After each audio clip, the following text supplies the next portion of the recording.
रामचरितमानस विवाद में कूदी बीएसपी सुप्रीमो मायावती। बौद्ध होने के बावजूद रामचरितमानस के लिए भिड़ गई मायावती। सपा बीजेपी दोनों की मायावती ने लगाई जमकर क्लास।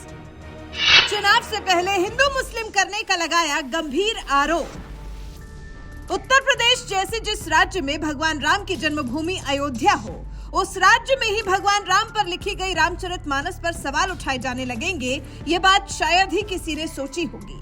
लेकिन धर्म और जाति की राजनीति करने वाले नेताओं ने रामचरितमानस को भी नहीं बख्शा और उस पर भी राजनीति करनी शुरू कर दी। तभी तो समाजवादी पार्टी के नेता स्वामी प्रसाद मौर्य लगातार रामचरितमानस के बारे में ऐसी बातें बोल रहे हैं जिसे शायद ही बर्दाश्त किया जा सकता है। लेकिन इसके बावजूद सपाई अध्यक्ष अखिलेश यादव ने अपनी पार्टी के नेता स्वामी प्रसाद मौर्य के खिलाफ कोई कार्रवाई नहीं की, तो वहीं पूर्व मुख्यमंत्री और बीएसपी सुप्रीमो मायावती ने इस पर सपा पर जबरदस्त हमला बोला है।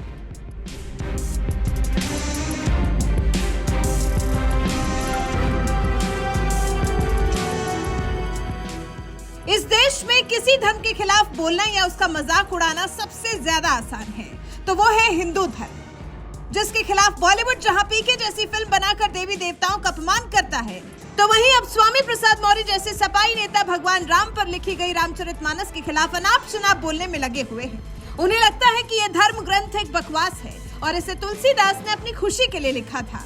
तभी तो एक बयान में सपाई नेता स्वामी प्रसाद मौर्य ने यहाँ तक कह दिया कि सरकार को इसका संज्ञान लेते हुए रामचरितमानस से जो आपत्तिजनक अंश हैं, उसे बाहर करना चाहिए या इस पूरे पुस्तक को ही बैन कर देना चाहिए। तुलसीदास की रामचरितमानस में कुछ अंश ऐसे हैं जिन पर हमें आपत्ति है, क्योंकि किसी भी धर्म में किसी को भी गाली देने का कोई अधिकार नहीं है। तुलसीदास की रामायण की चौपाई है, इसमें वो शूद्रों को अधम जाति का होने का सर्टिफिकेट दे रहे हैं। कई करोड़ लोग रामचरितमानस को नहीं पढ़ते, सब बकवास है। ये तुलसीदास ने अपनी खुशी के लिए लिखा है। रामचरितमानस के खिलाफ सपाई नेता स्वामी प्रसाद मौर्य ने इतना कुछ कह दिया, तो वहीं सपाई मुखिया अखिलेश यादव ने भी उनके खिलाफ कार्रवाई करने के बजाय योगी सरकार को ही घेरना शुरू कर दिया और एक बयान में कह दिया कि सदन में योगी जी से पूछूंगा मैं शूद्र हूँ या नहीं। से कह रहा हूँ, धार्मिक ग्रंथ के खिलाफ कोई नहीं है, ना मैं खिलाफ हूँ।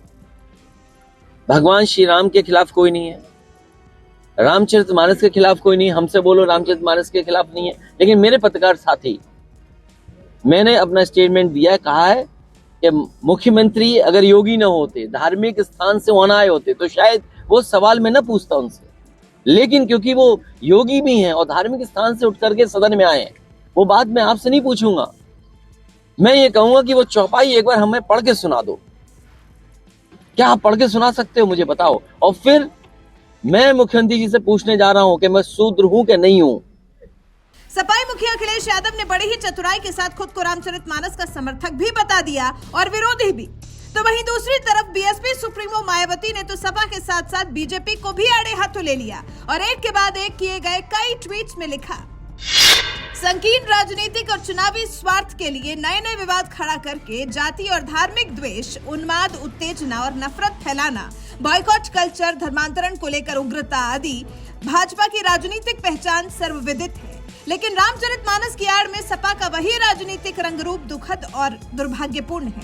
एक और ट्वीट में मायावती ने लिखा, रामचरितमानस के विरुद्ध सपा नेता की टिप्पणी पर उठे विवाद और फिर उसे लेकर भाजपा की प्रतिक्रियाओं के बावजूद सपा नेतृत्व की चुप्पी से स्पष्ट है कि इसमें दोनों पार्टियों की मिली भगत है, ताकि आगामी चुनावों को जनता के ज्वलंत मुद्दों के बजाय हिंदू मुस्लिम उन्माद पर पोलराइज किया जा सके। जबकि तीसरे ट्वीट में मायावती ने लिखा, उत्तर प्रदेश में विधानसभा के हुए पिछले आम चुनाव को भी सपा भाजपा ने षड्यंत्र के तहत मिली भगत करके धार्मिक उन्माद के जरिए घोर सांप्रदायिक बनाकर एक दूसरे के पूरक के रूप में काम किया, जिससे ही भाजपा दोबारा से यहां सत्ता में आ गई। ऐसी घृणित राजनीति का शिकार होने से बचना जरूरी है। बीएसपी सुप्रीमो मायावती के बारे में तो हर कोई जानता है कि उन्होंने कई सालों पहले ही बौद्ध धर्म स्वीकार कर लिया था और आज भी वो लोगों को जन्मदिन की बधाई देते हुए कुदरत का ही जिक्र करती हैं।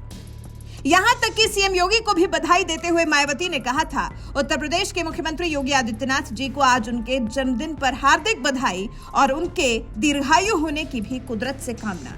बीएसपी सुप्रीमो मायावती के ऐसे ट्वीट से आप समझ सकते हैं कि वो हिंदू धर्म नहीं मानती हैं।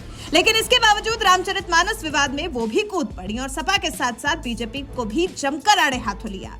उन्होंने रामचरितमानस के खिलाफ लगातार बयानबाजी कर रहे स्वामी प्रसाद मौर्य के बहाने सपाई मुखिया अखिलेश यादव को घेरने की कोशिश की और उन पर स्वामी प्रसाद मौर्य के बयान पर चुप्पी साधने का आरोप लगाया।